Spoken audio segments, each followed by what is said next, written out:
Hi guys, it's Henry Tenby with JetFlix. It's the 21st of November, Thursday, coming up on 1 p.m. And I just thought I'd swing by here. I had to come out to the airport, wanted to check on the airplane to see how they're doing.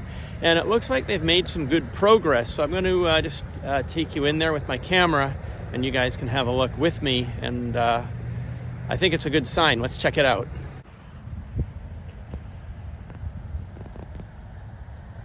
So as you can see, they've got the airplane. It looks like it's great. They've made great progress. The airplane's standing on its gear nicely.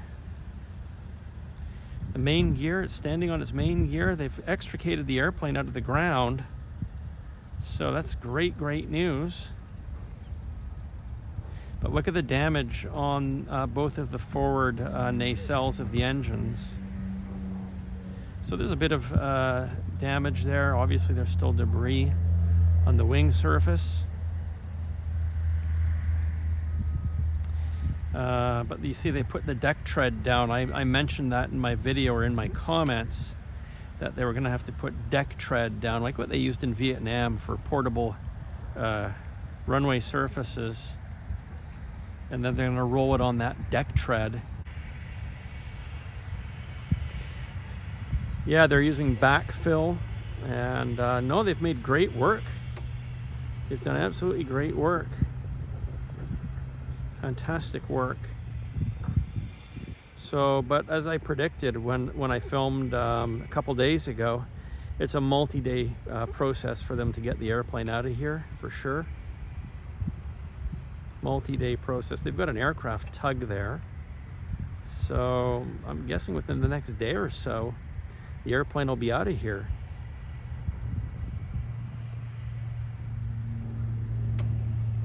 Wow.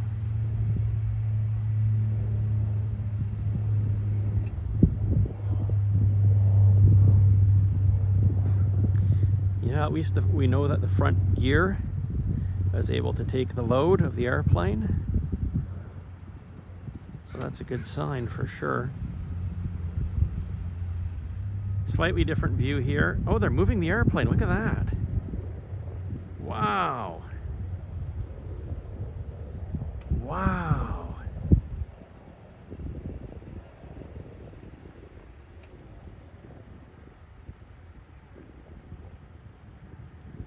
Inch by inch.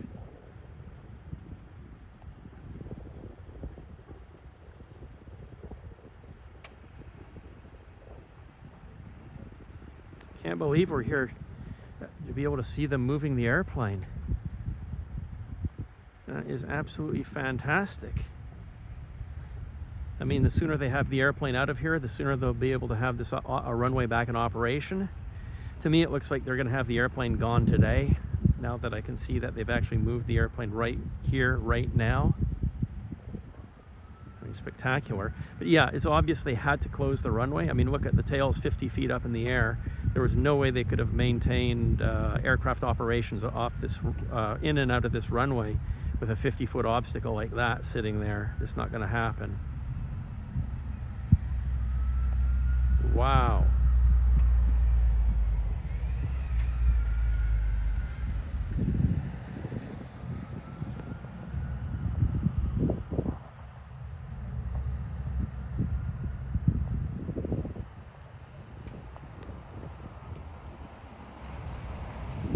I wonder if they're going to do another move here while we're here. I'll wait here for another 10 or 15 minutes and see how it goes.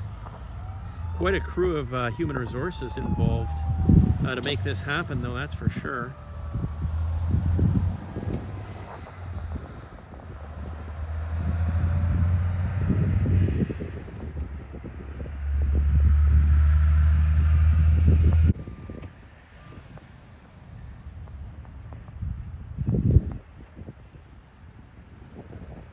I wonder if they're going to try again. Let's see.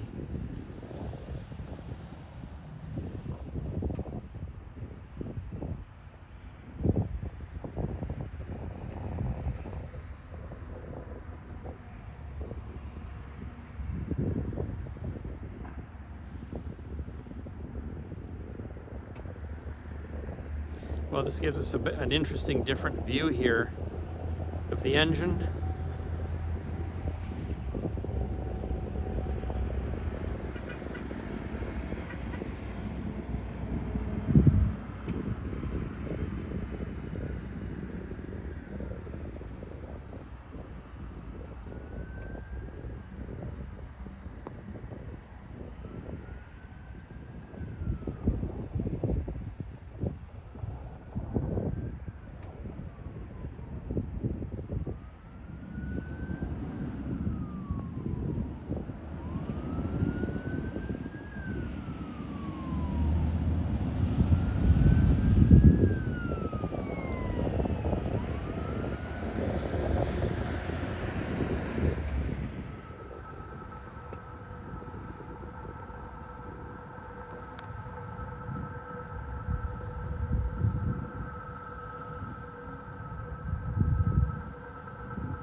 Here you can see they're moving that deck tread around.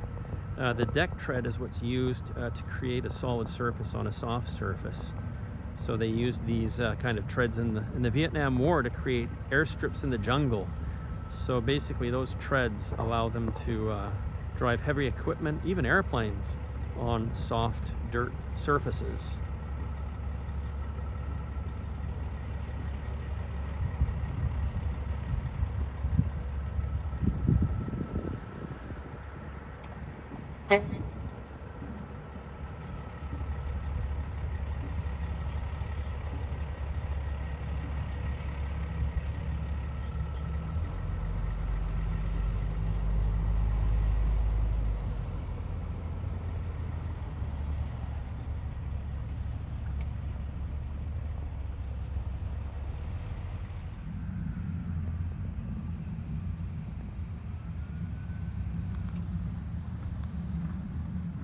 I wonder if they're going to do another move. I think it takes them a lot of effort to move the airplane just a short distance, and we happen to be here at a very lucky time to be able to watch and film them move the airplane just a few minutes ago. So I think that might have been lucky, and it might take them many hours to move the aircraft 100 feet. So just because they have to be especially careful not to torque the aircraft and make sure that everything's all structurally sound as they go through this process. So we might have been here just at a lucky time, but I'm going to continue to hang out here just for a little bit longer to see if we're able to see anything else happen, maybe another move, and then I'll get back to my work. But I'm glad I was able to pop by and check things out. I did speak to a friend of mine who is a very senior Boeing airplane engineer last night. He called me when he saw my original video of this accident, which I posted the day that it happened. Actually, I'll put the link to that in the upper right hand corner of this video. But my friend basically explained that it's a very difficult and precarious situation when you have an airplane not on the hard stand. When you've got it in soft ground and gear on three different axes, three different levels, the airplane can torque. And if the airplane torques, that can cause structural damage. And if you have cargo on the airplane, that accentuates the torquing effect. So people had asked in the original video, did they remove the cargo? And I couldn't answer that question. I don't know, but what I do know is that when you move an airplane like this and it's stuck in dirt, they have to be extremely, extremely careful to minimize torquing of the airframe, because that can actually destroy the airframe if you're not careful, or cause very, very extensive damage. So that was interesting to know. In terms of repairs, it really comes down to engines, control surfaces, damage to control surfaces, damage to the underbelly, the skin, what kind of damage was done there, and of course there's damage to, if there's damage to the torquing effect, damage to the airframe, that can be very costly as well. So there's a whole lot of factors there that have to be evaluated during a heavy inspection which they'll do. At the very least, the landing gear and probably the wheels will have to be very extensively inspected. Gear, brakes, tires will all have to probably be replaced. And the $64,000 question, actually it's more like a $10 million question, will be, did the engines ingest sod, dirt, as they were barreling down the runway towards its resting location? So we'll have to wait for the Transport Canada accident investigation report when that comes out, and hopefully the damage will be minimal and this airplane will be flying again soon. That's my wish for this airplane. Looks like they're moving the tug there. So maybe they're going to do another move.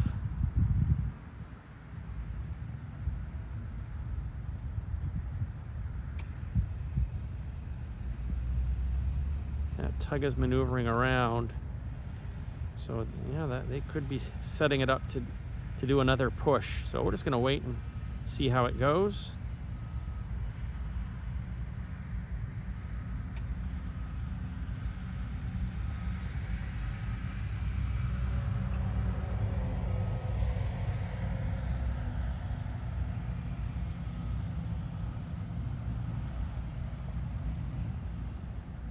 Looks like they might be connecting the tug to the aircraft. Yeah, I think so. Or no, maybe not. We'll see. Let's have a look. Yeah, I think they are. I think they're going to give her another try. I'm just going to walk around to my right here to see if I have a better view.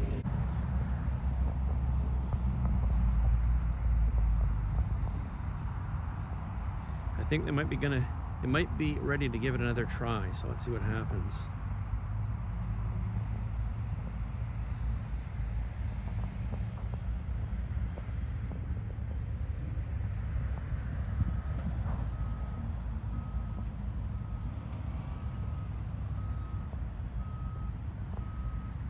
Look at that. Those are 4x4 pieces of wood that they used as well to create a hard surface to move the airplane. Isn't that incredible? Yeah, they're moving it. They're moving the aircraft. They did it. She's moving. She is moving. Fantastic. Back and forth.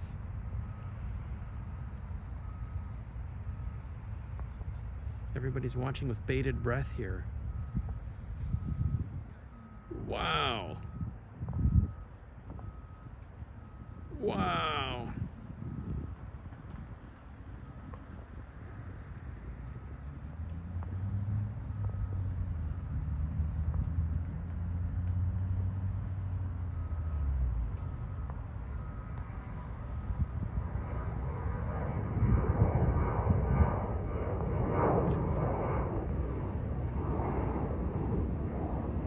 Well, see what they're doing. They're moving her.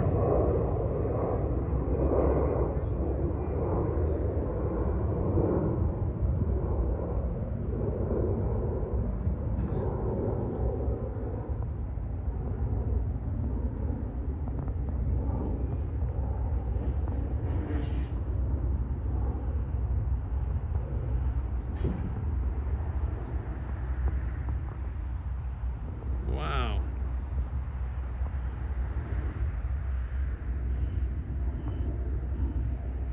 Easy does it. Easy does it.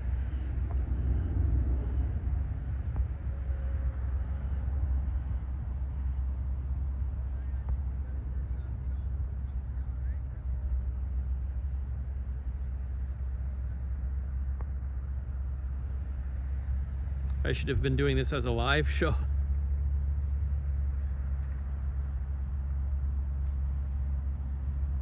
I think it's on the runway, maybe. Maybe.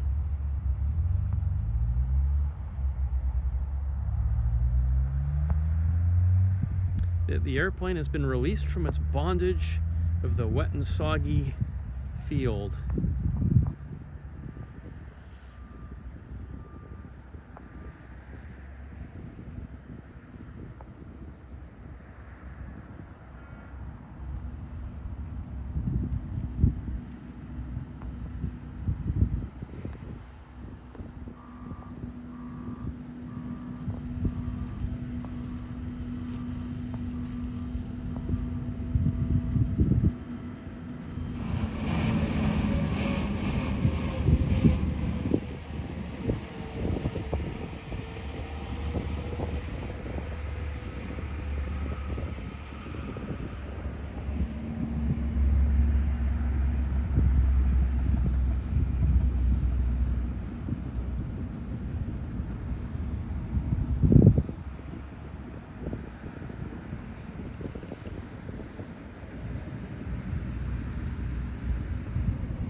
I think the airplane's now on hard stand. I think the airplane's on the runway. Wow. Our timing was perfect, because they're just moving the airplane quite nicely now.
Free. Now the hard work starts, and that's assessing the airframe, the heavy inspection, getting her cleaned up and returned to service, hopefully.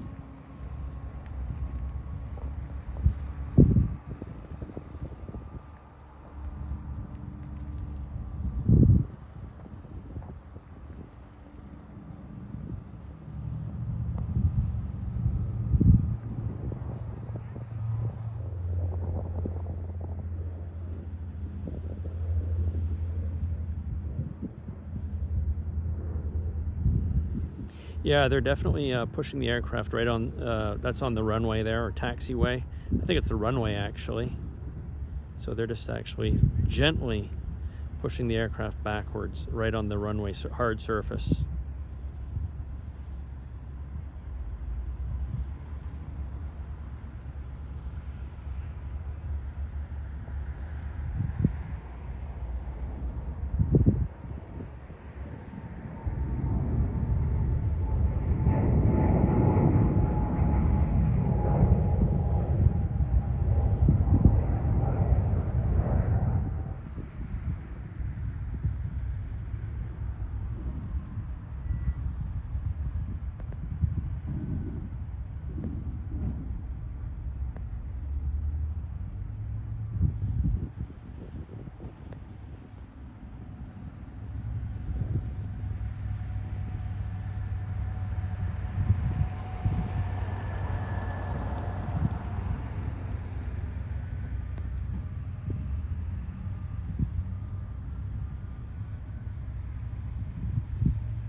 They did it.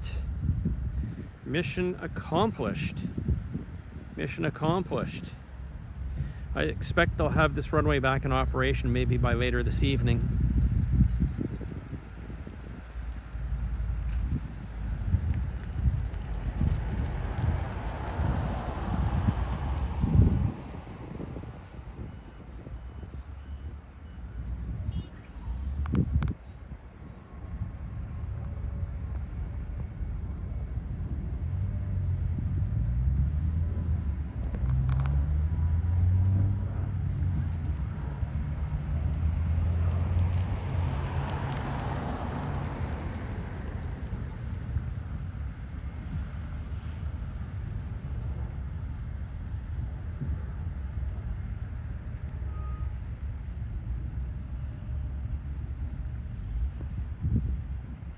There we go, the time is 1:22 p.m.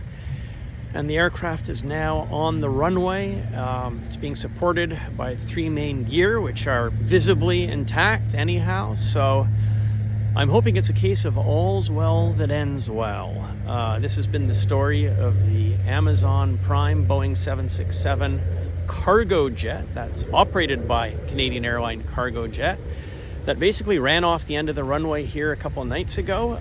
What we now know is that the pilots had a pan situation. The forward leading edge slats did not work as intended, and we saw even in my video that the inboard slats failed. It would appear, we speculate that the aircraft had a fast landing, and in combination with sleet, snow, and even hail that might have been on the runway surface, the airplane came barreling down the runway fast and ended up off the end of the runway. So the airplane's back on the hard stand right now. We've just watched them basically fully complete the extrication process from the mud, and I'm guessing the airfield will be back to normal operation here on the north side by later this evening. So anyhow, I definitely look forward to seeing your comments in this video, and thank you for watching, and I'll look forward to reporting on other interesting aviation events around YVR. Hopefully they will not involve aircraft going off the runway as we had here. So all's well that ends well. Thanks for watching. Hi there, my name is Henry Tenby, and I'd like to tell you about my brand new book. It's called From Lodestars to Jets, and it's the most image-heavy, comprehensive, it's the most extensive history on Air Canada, Trans-Canada Airlines that has ever been published in the annals of aviation history. The book is absolutely loaded with images that many of which have never been seen before. Let's have a look at the pages, and then you can decide if this book deserves a spot on your bookshelf. I'm going to give you a little bit of a tour of the book.